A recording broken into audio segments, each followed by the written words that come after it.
Welcome back to the Transcendent Minds podcast. Today marks an exciting milestone as we continue our ongoing series featuring remarkable individuals who've left an indelible mark on both education and spirituality. In this episode of the series, I am thrilled to introduce a true luminary, Michelle Marie Angel. Michelle is not only a passionate teacher, but a trailblazer with a diverse educational background. Holding a bachelor's degree in elementary education from the esteemed University of Central Florida, she furthered her academic journey with a master's degree with computer science education from Nova Southeastern University. Michelle's commitment to education extends across state lines with certifications to teach in both Florida and Oregon. And beyond the traditional realms of public school teaching, Michelle has immersed herself in the field of spiritual education. A staunch advocate for holistic learning, she has crafted and presented numerous classes, seminars, and events enriching the lives of those seeking spiritual enlightenment.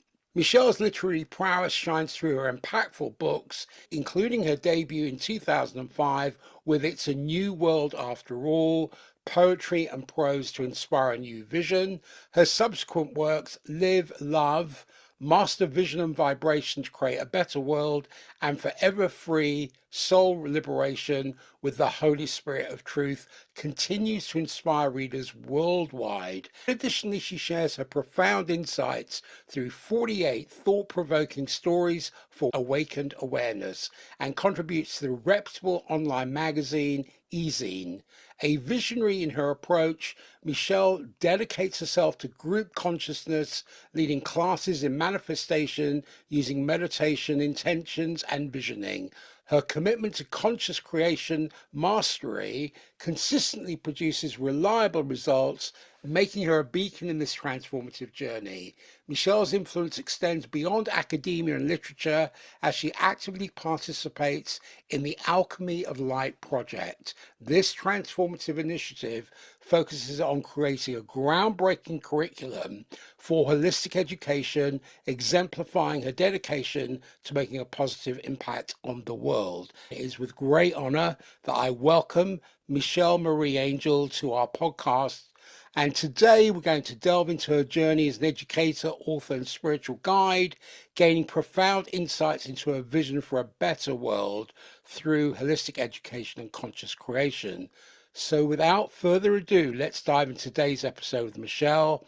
Michelle, welcome to Transcendent Minds podcast. Please introduce the topics we will cover in today's episode of the Spring 2024 interview series. Thank you for that introduction. That was very nice. I didn't even know myself in that way. Actually, I don't think about those things. Okay. So actually, what we really have lined up here is today we wanted to talk about the direct connection to God and to go direct, because that's actually the foundation of the spiritual life and the spiritual path, and going into the stream of higher consciousness and staying in that field, that unified field of higher consciousness, where we actually have the soul's perspective and perceptions. So it's deeper and broader in scope and more subtle in its apprehension of truth and information. So that's today, basically go direct and communicate really with the inner light, which is the doorway to God communion. And the next one's going to be the soul's purpose, discovering your gifts. That would be on March 22. Then on April 12, let's see, we're going to do the stars do come out at night. Souls coming out to share their gifts. That's the most exciting thing too, because what's happening is all of us are being activated. So we are getting aligned with our soul's mission and our soul's blueprint, and we're activated, we're remembering, and our talents are magnified. And I want to say amplified with our voltage, our light within. We're in a higher and stronger perception and expression of our unique soul's gifts. So I see that with my inner eye of intuition. And I wrote that actually in my book, Forever Free, Soul Liberation with the Holy Spirit of Truth. The first section is about that. the stars do come out at night. Mm. Because if you think about it, humanity goes through a dark night of the soul, not just individuals, but humanity collectively. So there's this darkness as a context. And then these souls start shining like stars and they appear, they come onto the world stage, offer hope, and they offer solutions. They clear a path like pioneers. We're paradigm pioneers. Mm. It's like lighting a candle of someone's heart. And we light the candle of the next person's heart and the next person's heart. We're all lighting up. It's really an exciting time. Those are the main things that I'm going to talk about in this series. That's great. When I got your email, what occurred to me was in looking through the frame, it was this vast, unexplored landscape where the whole essence of our being can radiate like a beacon waiting to be discovered. There was an active genesis, and there was a knowing that there's this inner light is the core of our existence, but it's also the door to communion with the divine. So it's the direct channel establishing an ever ready media between where we are on this planet or the earth or the material to the ethereal, to tap into the infinite wisdom and love that surrounds us. But that requires, on a grounded level, a material level, to tap into our intuition, to tune into our intuition or our inner tuition, to quieten the noise of the external world and cultivating a practice of mindfulness and meditation Mhm. or prayer that allows us to sink into the depths of our soul. And this is what I find is where that divine spark lives, where it resides. Yeah. And through those daily practices, I don't like to call them rituals. I think they're more ceremonic than rituals because ceremonies have more of a devotion to them. So that there's a devotional ceremonic value that can strengthen this connection, which builds a bridge between our earthly selves and the divine. But the journey isn't just about introspection and meditation, it's also about action and embodiment. When I say embodiment, the very fact that your cognition can process what your body is actually feeling.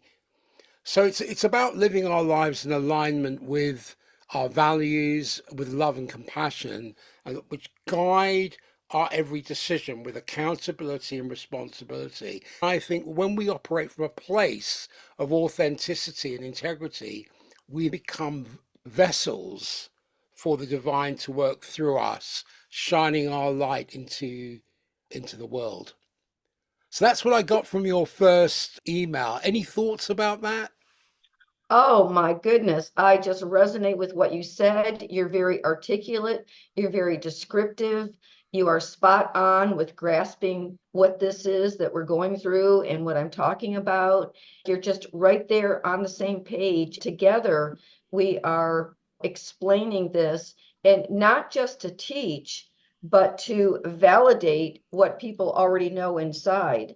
So we're not just really teachers or emissaries or guardians or stewards, but we're also shepherds and helping souls realize you're on the right path. Here's another idea. We're here together. We're unified in this field. Yes, we share this understanding.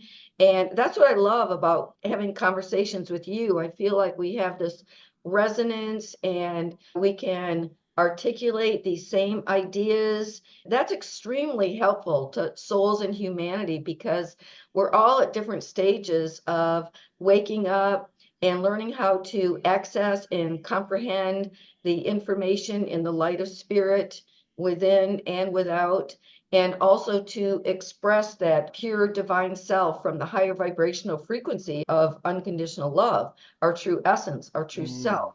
What you said, I was just reveling in the fact that you were articulating in that way because it's so perfect.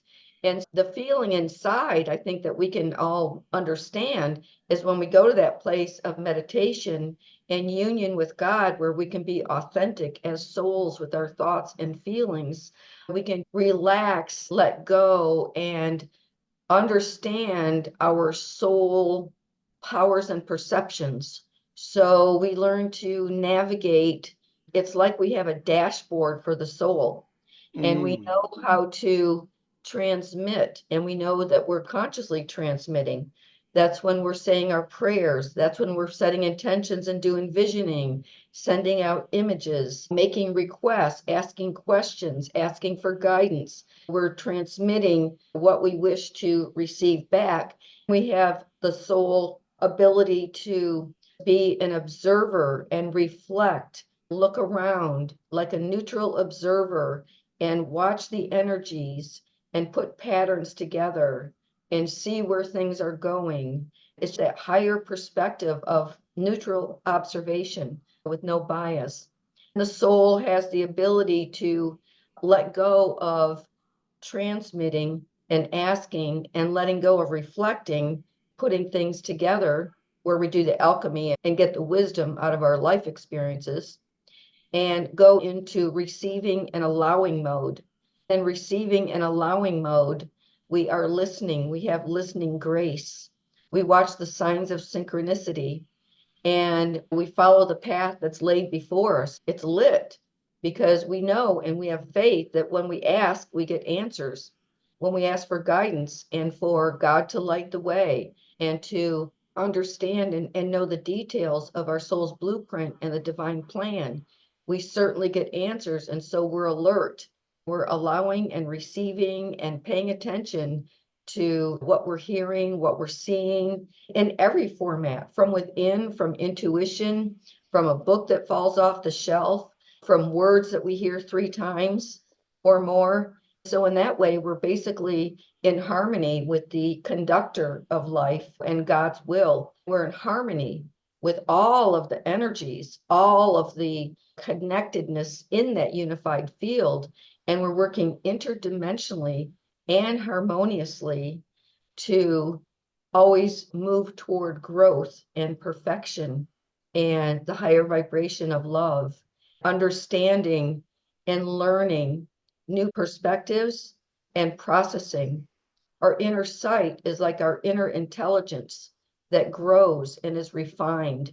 We're being upgraded and refined at this time. We're all doing that individually and collectively. We are discovering our gifts. We are having even greater and better intuition. We are following along in harmony even better. And we're not buying into the older 3-dimensional programming powers that tell you what your vision is, but we're more into that higher grounded into the center of self. We're sovereign and free in that way and we follow God's laws, we intend to be of service and to express our highest potential as souls. In terms of understanding our true divine self and accessing the soul's blueprint, I believe allows us to live much more authentically in alignment with whatever our purpose is.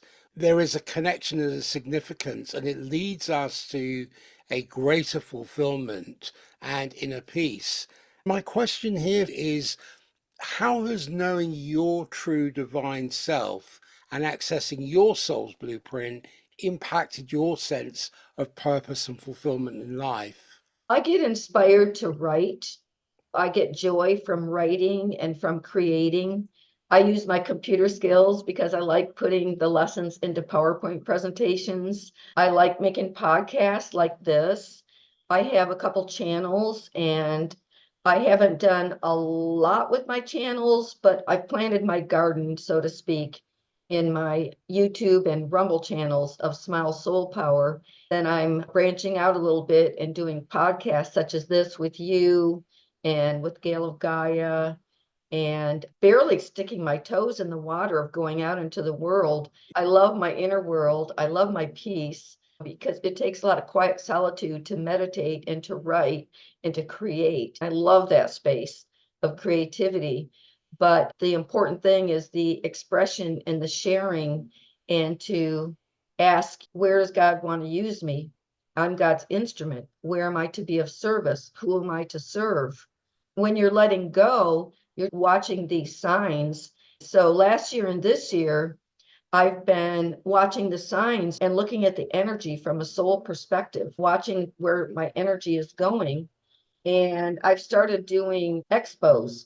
I went to Naples last year, Naples, Florida. I step back and as a soul look at these energies and looking at these new opportunities, new people that I've been placed before, giving readings and selling my books and even doing talks. I've been invited to do talks and book signings about manifestation, also selling books and giving readings. So that's how I feel like I'm putting myself out there so that God, my guides, angels, and everybody else's can work together in harmony and bring us together, whoever I'm supposed to serve or whoever may end up cooperating with me to be in service together. That's how I use that. I follow that. I do have some expos coming up, another one in Naples a week from tomorrow. Then there's a Sarasota Mystic Fair in July that I'm going to be at. Recently, I had a text from a person I gave a reading to at a previous fair.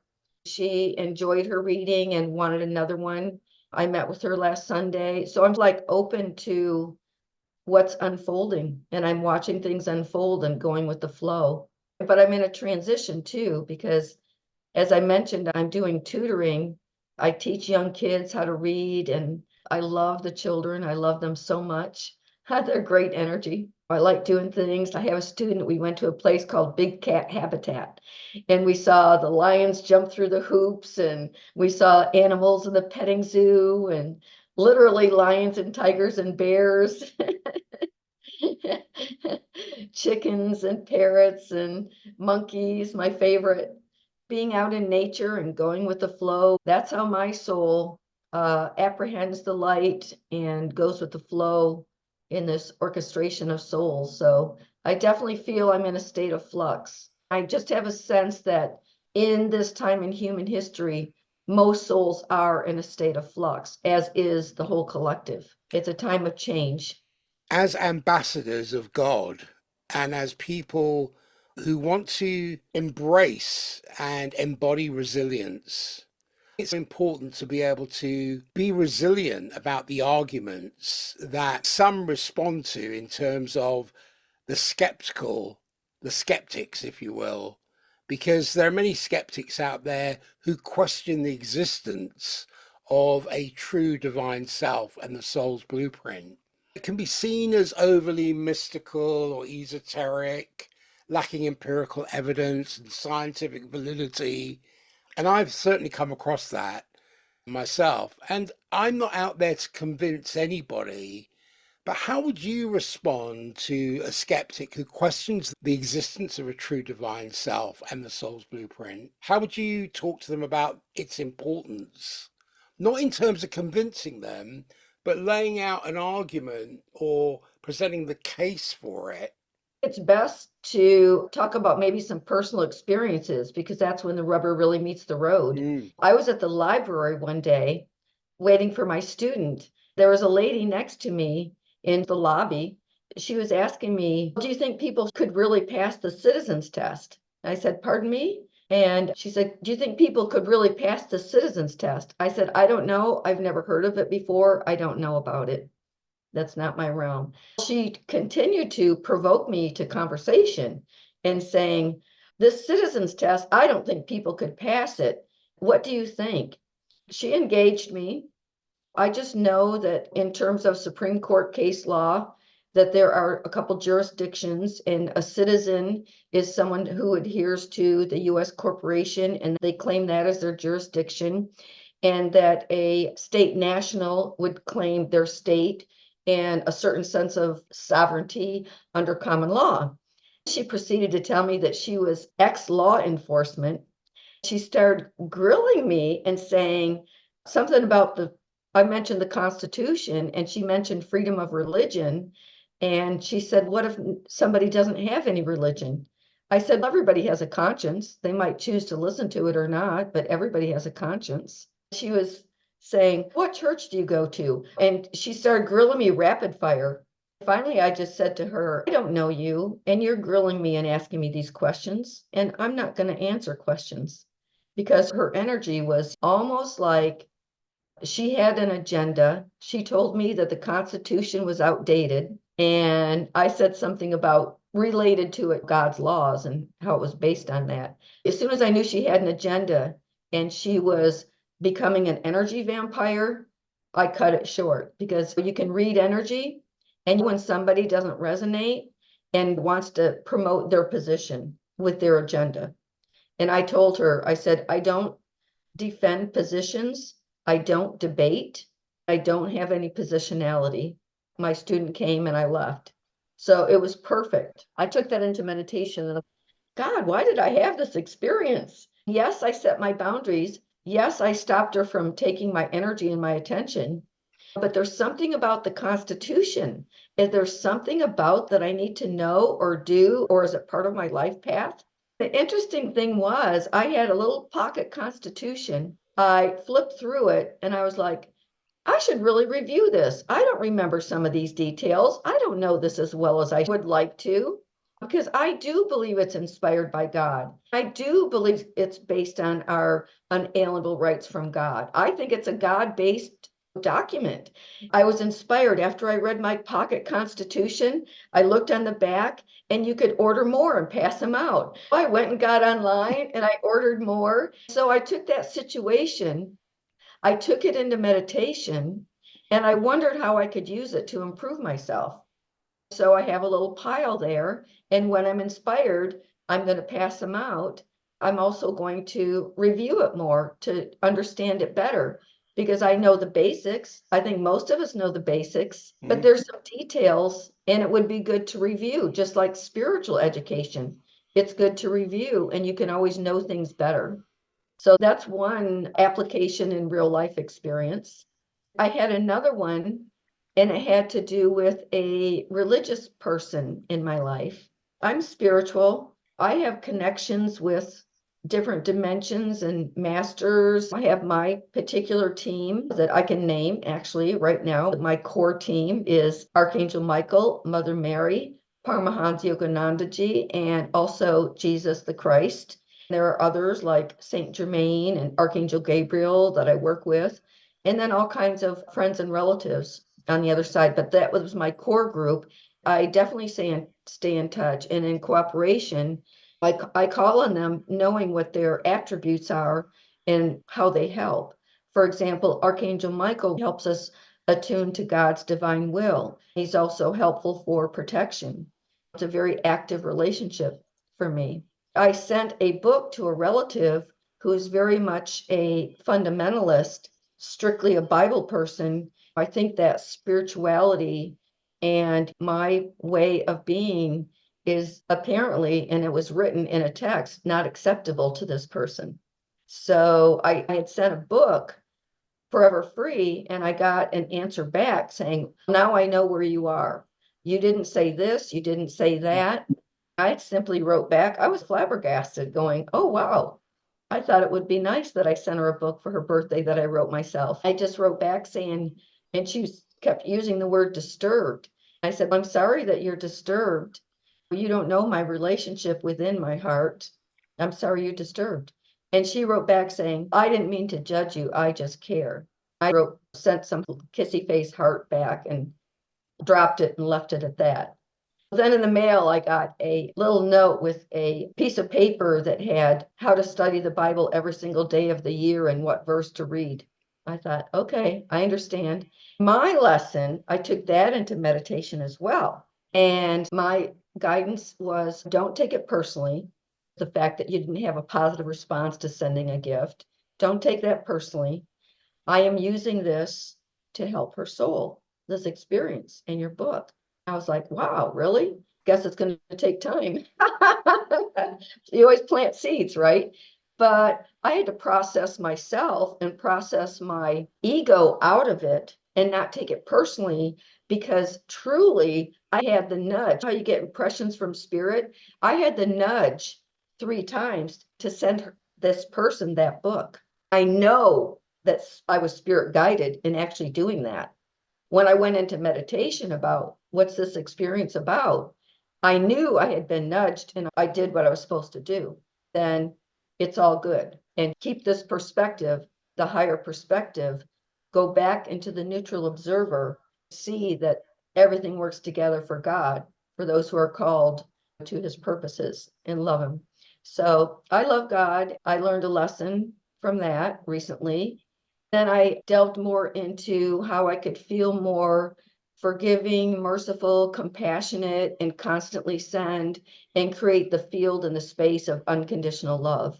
Whenever I thought of the experience or the person, I would emanate and radiate and send thoughts and feelings of love. So just to be that vibration and express that vibration and stay right there at that level. That's how it affects me. I take my experiences in to God and process them in that way.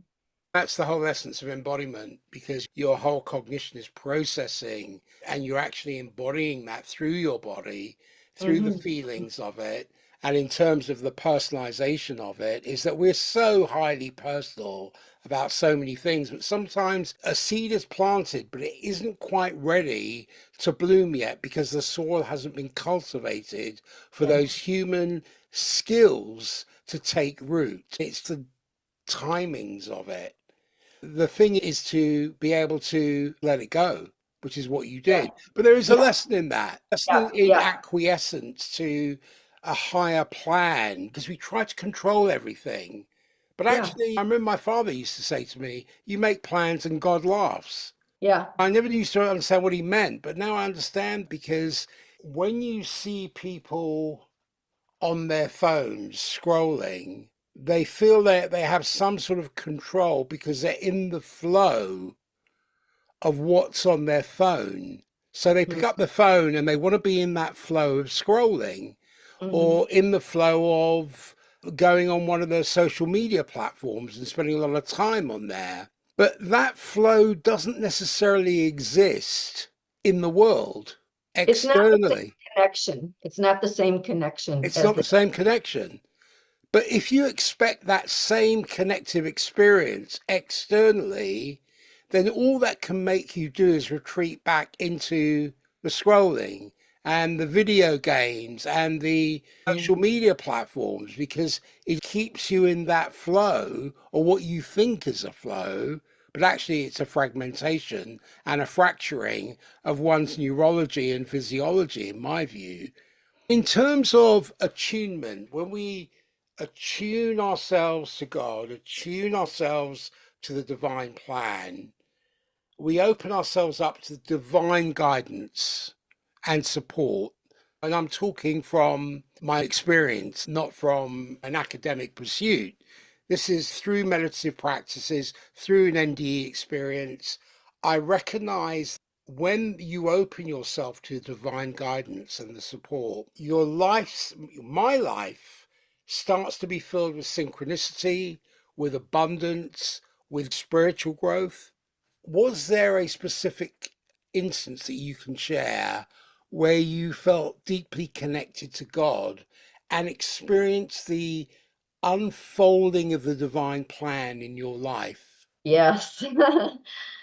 I have an experience that I know from my spiritual teachings and now from application that God is immanent and responsive, reliably, with perfect faith, responsive. I may have shared this story before, but it's just like one of my favorites. As above, so below. And above is within, it's the higher consciousness. And below is the external world. It's the 3D physical, lower vibrational frequency, if you will. I was in meditation, communion, if you will, with God. I said, God, I want to see your hand in my life. I want to see your hand in my life. I was teaching community college, a computer class in Grants Pass, Oregon. One of my students was feeling frustrated with her life, and she was experiencing homelessness as a single mom and everything. She was going through a lot in her life, and she was going to drop out. She was feeling frustrated. And I had a one-on-one talk with her, had pulled her out in the hall and talked to her and gave her a pep talk, and she stuck with it and ended up passing the class with a B, as a matter of fact. After that talk, she came back to class and everything. She presented me with a gift, and I actually have it here. I had this intuition to get this down from the shelf. I'm not kidding. So that's funny that you asked that question. So she gave me this gift, and it's God's hand with a child in it. It was Wow. right after I had prayed, God, I just want to see your hand in my life. And here comes this actual physical thing that says, God bless you. How beautiful. Yeah, it was really beautiful. I felt it inside, like this answered my prayer. Then I had another friend come back from Germany, and she brought me a keychain with God's hand. And of course, I have a third one that my mom gave me. So there's the 3 times thing too. Surely what we ask for within, we receive without. And it's the faith that gets built over the years and over the practice of communing, asking, saying prayers, communing with God, and developing a sense of closeness and oneness, which is actually very personal. There's a very personal aspect to it, like a child of God, special and unique, loved unconditionally, with that space to grow. We have this Mm. natural inclination as a soul to grow and want to be our best and express our best. It's like a magnetism that we focus on God, and that magnetism, that love for God. Another way to put it, I would say, is you become what you interpret, or you become what you gaze upon. If you're gazing upon that inner spark and God intelligence within the realm of God peace and God communion, you get the union and communion with that higher vibrational frequency of love and intelligence. The faith keeps getting stronger. The abilities keep increasing in terms of being able to see, read energy, navigate, and master the life energy. That's wonderful. One of the things that I do see in the spiritual community is something I don't think it's talked about enough. Maybe we can talk about this another time, but it's within this narrative, and the question that I have in mind is within the context of spiritual bypass. It's like a tentacle of it. In terms of the attunement to God and the divine plan, some can rely too heavily on divine guidance and the notion of a predetermined divine plan. But that notion of a predetermined divine plan may lead to passivity and a lack of personal accountability and responsibility for one's actions and one's decisions. The question is, how do you balance surrendering to divine guidance with taking proactive steps to shape your destiny and create the life that you feel connected to, or the life that you feel you're being called to establish?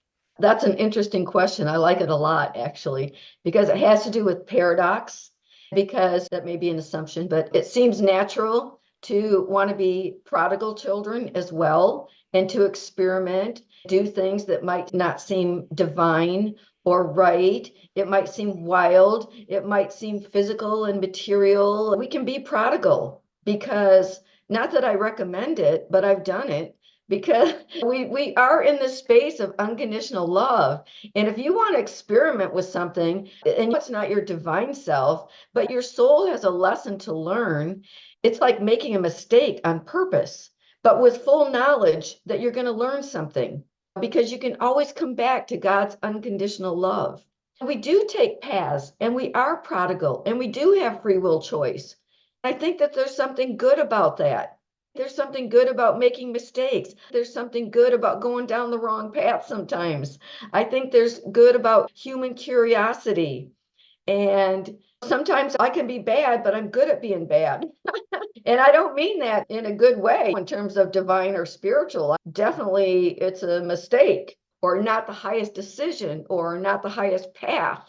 Like, why is this bad? What's wrong with this? And in some ways, there's like a shell of protection in that divine love. When we're prodigal and we have a free will choice in this paradox of divine fate and everything's all fated, I'm going to experiment. I'm going to do this path anyway. I know my conscience tells me no, but there's a part of me that wants to experience it anyway. I got to try this. I just feel really strongly about it. We live and we learn. We live and we learn. There is a space where we have experiences where we need to forgive ourselves. and have compassion for ourselves so that we can forgive and have compassion for others. We are not completely divine. We're here in this human world. It's natural to make mistakes, use our free will choice. I call it being prodigal, but let's just say you're a curious child. You want to learn, what does that fire feel? And you put your fingers in it. You go, oh, yeah, it's hot. Oh, one of my students did that the other day. I forgot what he was touching, but I told him it was hot and he touched it anyway. Oh, I know. It was this little silver thing with hot water on it for my tea at the restaurant. I told him it was hot and he wanted to touch it anyway for his own experience. And he was like, oh, it's hot. I was like, yeah, he had his own experience. He wanted that. He needed that when he really wasn't hurt. I think that there's a balance. I think that it's not fated. We have free will choice. We have freedom, and we have the freedom to make mistakes and try things out of curiosity. But with groundedness, a place to go back home, you can take it back home and say, what did I learn from this? Then there's that alchemy where you can have that humility to get spiritual wisdom and say, wow, I did this and I selfishly wanted to experience blah, blah, blah, pleasure, or whatever for myself. I may have hurt somebody else. I never intended to hurt somebody else, but I can see looking back at the experience, I did. I'm sorry. Please forgive me. Thank you. I love you. That's the Ho'oponopono. If everything was fated and everything was divine, we'd be in perfect harmony right from the get-go. We're here to learn and we are learning, and we almost need to make mistakes and to touch something that's hot or to go down the wrong path and be prodigal to get that deeper wisdom. I don't think all that is fated. I think some of it is definitely divinely orchestrated. I think as souls, we plan certain things. We might plan an accident, we might plan some disease to learn from it. And we're responsible and accountable for all of our experience at the highest level. And if we think of it that way, that we have planned these things, that we did set some goals for ourselves, that we didn't come in to just be in this la land of everything's love and light and perfect. We don't have to do anything and we're complacent and it's all done for us. No, it's not like that, because complacency and lack of complacency, apathy, and lack of action, that right there can pull you into that downward spiral. And it really takes a proactive soul and an active, inspired, passionate soul in order to go up, to get that effervescence, to go up in life and up in the world and up in vibration. It does take effort and a change in habits in terms of like where we put our attention. That's part of our human condition right now. Our attention has been going to outer things like social media and TV, whereas if we just shift our attention a little bit more to that inner divine connection, we'll bring more peace and more solutions. We will feel better and we will reduce anxiety and replace anxiety with peace, replace confusion with clarity, and replace not knowing what our direction is with some direction. It's from our own heart and soul. Even after we get guidance, we still have free will choice to follow the guidance or not. All of it is a lesson in self-empowerment. The growth is in the level of intelligence that we use. We have ego mind intelligence and we have our imagination. We also have our magnetic soul. Sometimes I liken it to photonic intelligence, the intelligence of the light of spirit. We have these different levels of intelligence that we can engage and activate into. So we can benefit from our own choices of where we put our attention, the habits that we have. So we can eliminate bad habits. People are constantly looking at their habits. We have ideals in every aspect of our life. I think it was Edgar Cayce said, you could take a whole lifetime just trying to live up to your own ideals. So just mastering and guiding and governing ourself, it's a proposition of taking effort and making sacrifices, if you will, seemingly at first when you change habits, but it's not really a sacrifice because there's always a better gift when you choose the higher road or the higher choice. I hope that answers your question. Yeah, this is for another conversation, but there are different types of intelligences. And like Mhm. you alluded to with photonic intelligence, that is something that can assist you as a human in shaping your agency. That can go a long way to understanding the packaging and the packets of consciousness that have been pre-established as part of your conditioning, as distinct from being able to come with something new and fresh and a different kind of intelligence that can shape your agency so it can amplify that new intelligence for a newer world.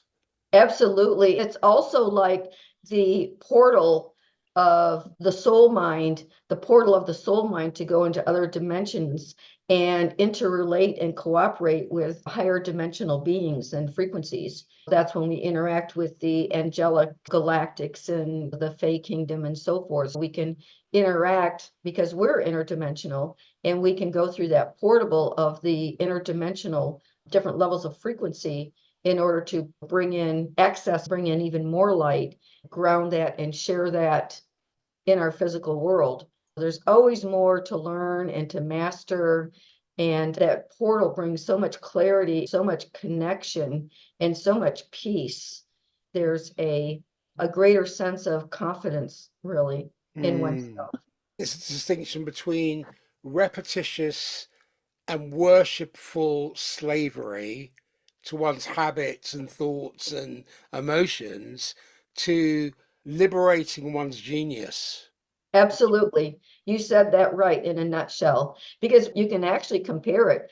Organic intelligence, which is what we get from within, organic, original intelligence that's creative, inspirational, and can create new things with AI, artificial intelligence, which is programmed, repetitious, and it borrows from OI. It doesn't have that originality. It doesn't have that divine spark. It doesn't have that creative joy. It just doesn't have it. So if you're giving your attention to AI more than OI, you're going to have habitual intelligence. What's the rat going around the wheel kind of thing? You have that programming, but stepping away from that programming and going to direct interconnection, then you activate the OI, organic original intelligence, and you spark new ideas, new inspiration, new passion, new joy, new creativity. And that's life, really. That's life. And it feels great. I reframe AI to assisted intelligence. When you look at Gaia, you're looking at God's assisted intelligence to activation. It is the Gaia of our consciousness. AI is subject to us, it is like doing work for us. Mm, We just don't want to change roles and be its slave or mm. subjugated by it.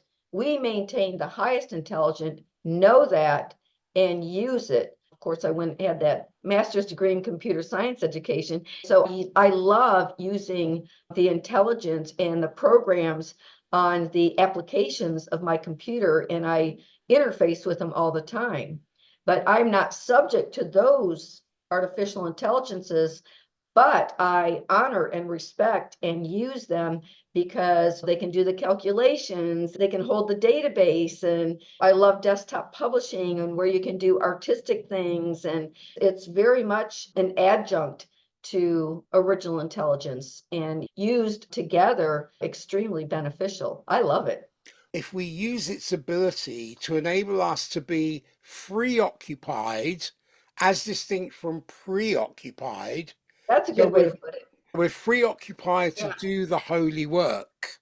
And Hmm. all the calculus and the organization and spreadsheet and all of that can be done by the preoccupation of that program. But the free occupation of the human is enabled and empowered and has the permission perception to be able to surrender and use its faculties, instruct its faculties to merge with assisted intelligence, with divine intelligence, if we're caught up in the horizontal rather than the vertical, because the horizontal speaks, but the vertical listens. So when we go into deep meditative states, there's that vertical axis where we're listening. When we're in our earthly preoccupation, we're speaking. We're doing all of these things, and we need to do that because 99% of life is maintenance. You got to get up in the morning, you got to brush your hair, you got to take a poop, you got to take a pee, you got to brush your teeth, you got to have breakfast. All of those things you've got to do, they're maintenance and they Mhm. take a huge part of your life. But if you can push back the space to say, okay, if AI can take care of some of those things, I don't mean brushing your teeth or brushing your hair or having a shower, but if it can take part of some of those maintenance aspects of life, then that leaves you free occupied to do the holy work. That's true. It can be useful. I think that the more our intuition gets strong, we realize we have a lot of connectedness that we can step away a bit. In my mind, I can see that we're moving toward being more telepathic beings. And sometimes I practice it, I've had experiences with it. I think we're going to move in that direction. I joke with my friends sometimes that I'm on Facebook, and Facebook is that telepathic network that we have as souls. Mm. And I say, what's your name on Facebook? We can actively use this system of our mind to mind connection and heart to heart connection. We do it. When you talked about seeds, in my mind, I was already thinking seeds. Yeah. And you mentioned the word seed. There was a couple of other things you mentioned. I'd already been thinking about it as you were Mhm. speaking. I was listening, but I was also listening to that higher part in me. And there's that compatibility of alignment. We're at resonant vibrational frequencies. Exactly. Exactly. But what did you call it? Spacebook? Oh yeah, Facebook. Yeah, I just changed Facebook to Spacebook. I It's love it's it. the new it's the new soul platform for the network of communication between souls. Beautiful. Beautiful. I love that. I was looking at the context of email. It really grabbed me, this title that you called Joining the Symphony of Souls. Because in my mind, I thought recognizing the interconnectedness with all beings and joining the symphony of souls, if my thinking is right in this, that allows us to start to co-create a world that is filled with compassion, with empathy, with unity, love, and fostering a sense of global harmony and collective evolution. How do you believe joining the Symphony of Souls can contribute to creating an active genesis of positive change and transformation in the world? That's so funny. Talk about being connected. This morning in my meditation, I was writing down something about the Symphony of Souls. I thought I might look at it. Let's see. Okay, here's some notes that I took this morning. God is our conductor. When we attune to God's will, we are in perfect harmony, playing as instruments in the Symphony of Souls. That's where we access our photonic intelligence and capabilities. And that's where we're connected on Spacebook in this vibrational frequency of pure divine love, where we have compassion and we're unified. We're in the unified field. Unity to me is a fact. You can get on Facebook or not. You can join the Symphony of Souls or not. You can realize that it exists and then you can apply it in action through intention. Of course, everything's done through intention. I intend Mm, to know God's will for my life today. I intend to access more details about the divine plan. I intend to know more about my soul's blueprint at this time in my life.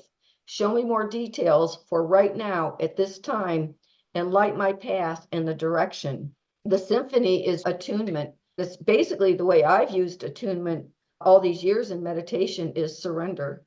Surrender to mm, God's will. There's a letting go and going with the flow.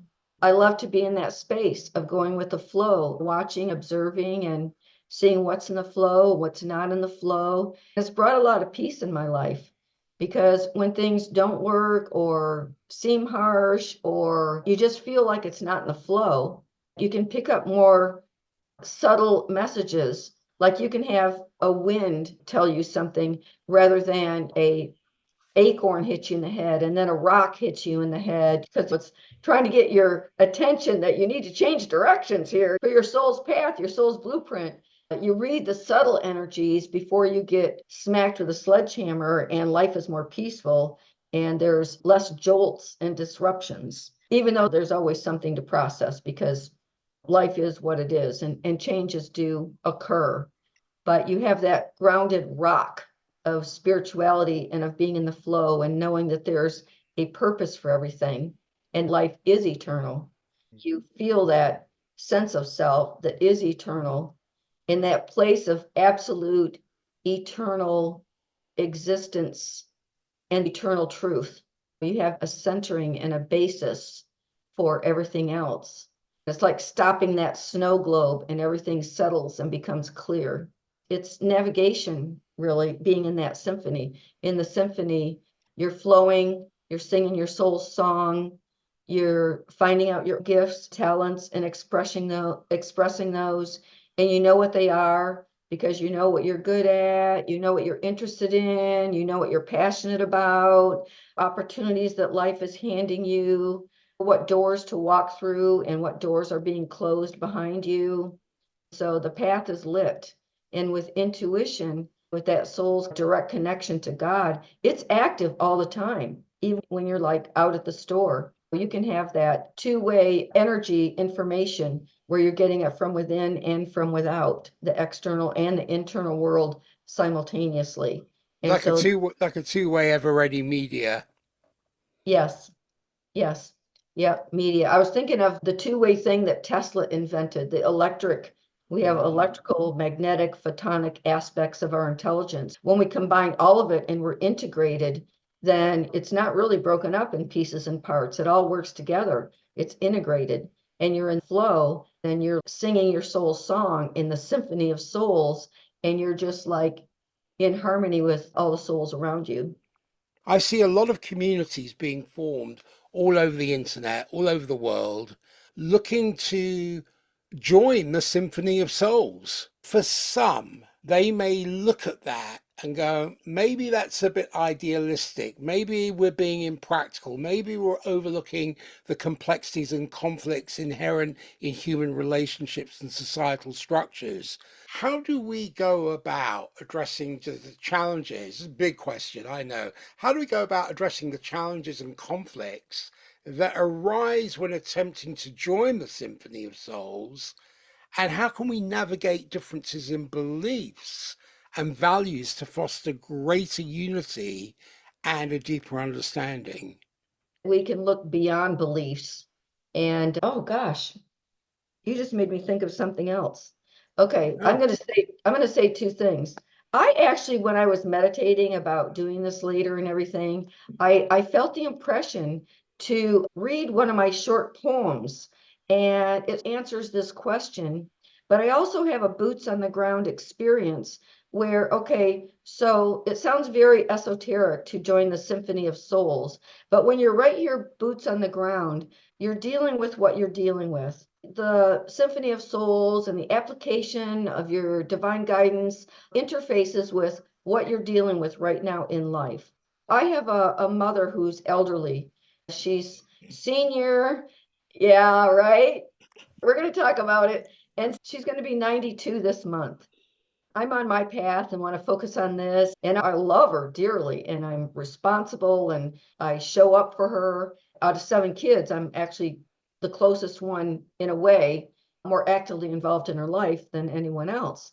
That's part of my daily repertoire, I would say, is what can I do with mom or for mom, or what do I need to do today, if anything. So I integrate that position as a daughter of an elderly mother into my life. And I feel like I'm inspired by God. I really do in that orchestration because she's very much a very orderly and clean, and she likes to keep her house clean. When she has company, she wants to make sure everything is totally spotless, inside, outside, under anything, around anything, through anything. She does everything herself. This week My brother is coming from out of state. She has been getting tired. Imagine that at almost 92. She's getting tired. So she drives, she goes and gets her groceries, and she has a few steps to come up. She literally gets tired out just bringing in the groceries. So I went into her house. I knew she was going to get groceries because we were texting back and forth. Even though I had my student, I took my student with me, went to her house. So I was there to bring in groceries. I think that was God inspired. The orchestration of the timing was perfect. So this Symphony of Souls thing is you rectify things in a spiritual, higher intelligence way. For example, my life is very busy and I want to do my spiritual practices and my job and everything. I personally don't want to help her clean her house. I have my own house to clean. I thought, what's the perfect solution? I thought, I'll hire a house cleaner for her and for me. And I did that recently. So that was my intention. I couldn't do it immediately when I set the intention, but I set the intention and I knew that God would bring it about. It was brought about and I explored and found the right person. And I'll tell you what, she had this person come just about a week ago for the first time. She was so grateful because she's just getting to the point where she can't do it all by herself and she wants it done. She really wants it done. I was asking God, what is the perfect solution? Because I don't want to do everything for her, but I know she needs help. And the solution was delivered to me. The right person showed up and that was handled. And the same with the timing in terms of helping her in with her groceries, but that's boots on the ground. I have a mother who's a senior who needs more and more help, and I'm on board with that. I asked God, what is my role today in helping my mother? With that being said, I would like to read this short little poem because it's a mindset and it's a soul perception and it brings unity to the souls, I believe. Go It's for it. called it's called See Beyond.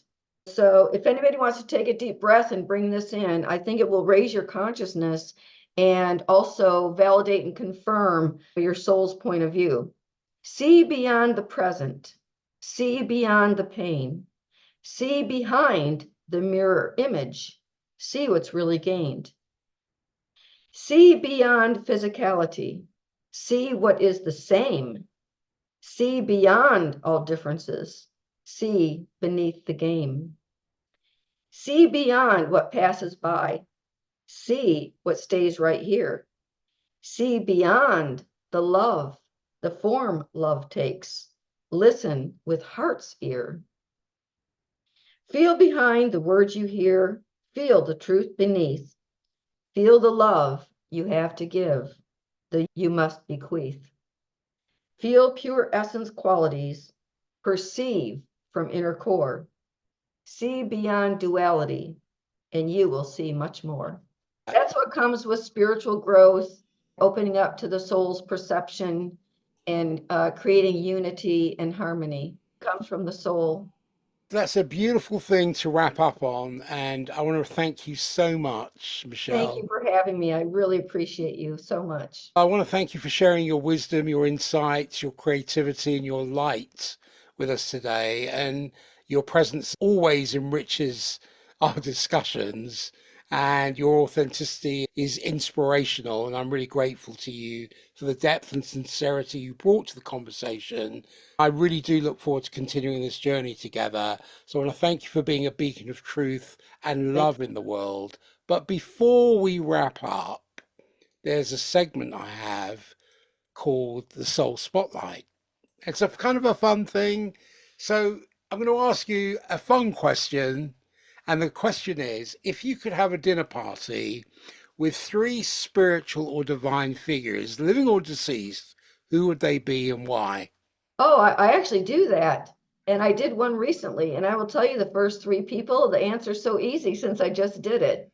I would have Jesus the Christ, Paramahansa Yoganandaji, and my grandmother, Myrta Newark, who is my mother's mother, and she's on the other side, but she was my spiritual mentor and a great spiritual friend who brought me to Unity, Self-Realization Fellowship, and we did meditate together. and we were friends, and we would be like silly little girls together, even giddy. And she brought me to health food restaurants. So immediately I can tell you those are the three that are at my dinner Mm. party. Well, that's beautiful. In conclusion, in the wrap up, the exploration into the realms of spirituality that we've had today and the divine connection has really illuminated the profound journey of discovery of self and alignment with a higher purpose. That's the attempt from Mhm. accessing our true divine selves to attuning to the divine plan and joining the symphony of souls. We've also delved into the depths of what it means to live a spiritually rich and purposeful life. Through the thought provoking discussions and personal anecdotes, we've gained some insights into practical techniques for nurturing our spiritual connection and embodying our true essence, from daily devotions or daily devotionals to moments of surrender and profound encounters with the divine, whatever that means for you. Your shared wisdom and inspiration, I believe, can guide all of us on our own spiritual journeys as we navigate the complexities of this existence. It's important to remember to always seek the light within, to listen to the whispers and vibration of our souls, and to embrace the interconnectedness of all beings. So let's continue to shine brightly as we both walk the path of love. And I hope listeners will walk the path of love and compassion and divine communion, knowing that we're all integral parts of the symphony of souls, with our attempt to co create a world filled with beauty, harmony, proportion, and grace. So thank you for joining us on this soulful journey. Thank you Until so next much. time, may your inner light shine ever brighter.